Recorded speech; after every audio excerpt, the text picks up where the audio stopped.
সেজন্য তো বলতেছে সাইড হন।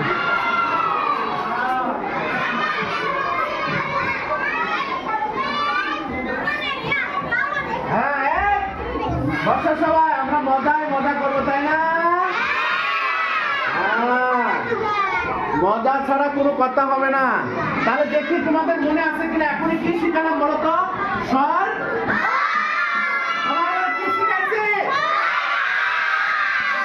স্বর অর্ধেক,